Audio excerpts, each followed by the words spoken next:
Hello, this presentation is going to cover the concept of population density, and we can define that as the number of individuals per unit of space, whatever that unit may be, oftentimes expressed as square miles or square kilometers.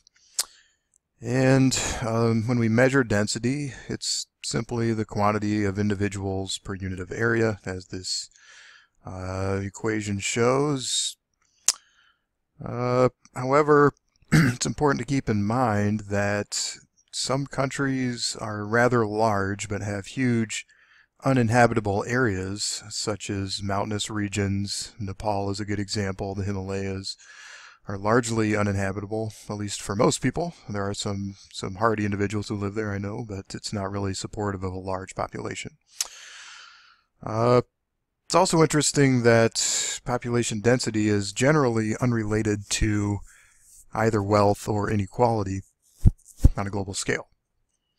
Now, if we look at the United States, we can see the population density map reveals some of the most urbanized areas, and that includes the West Coast, most of California, parts of Washington and Oregon, and then on the eastern half of the country, we see more density than the western half, but primarily concentrated in the northeast, down through Florida, and then through the Great Lakes corridor, all the way down to Chicago.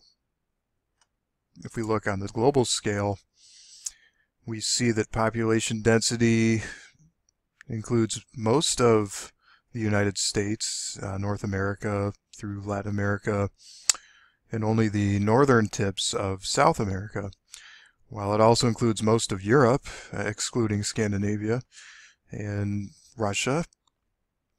Again, Russia is such a large landmass that even though its population is fairly large, it does not come in on top.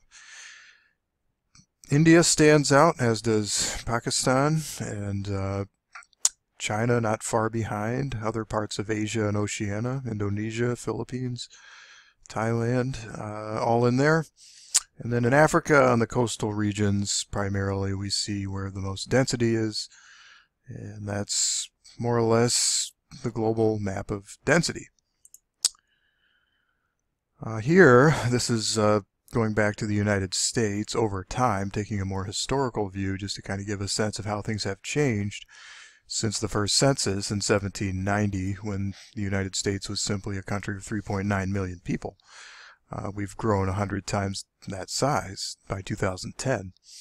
And with that, of course, has come an increase in density. We've gone from an average of 4 people per square mile all the way up to 87.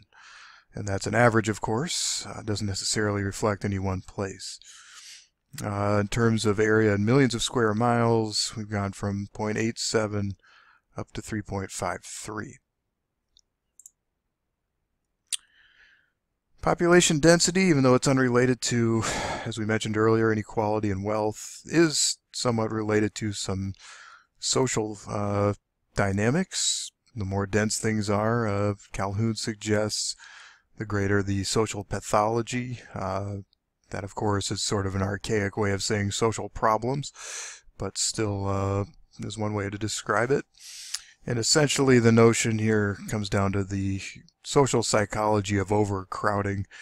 The idea that as we become surrounded by more and more people, that different problems emerge, largely because we might be unnoticed. Right? There's greater levels of anonymity in highly dense areas. It could be a breakdown of norms and social controls that leads to sort of anomic behavior, as Durkheim would say. But it's an interesting idea, but it's more of a theory than a proven fact. Certainly one worth thinking about and testing. So population density is interesting as far as it informs us about the relationship between population and territory, building on our previous presentation. But perhaps less interesting than the topic of urbanization, which will get us a little closer to the relationship between population and habitable territory, for instance. Thanks for watching.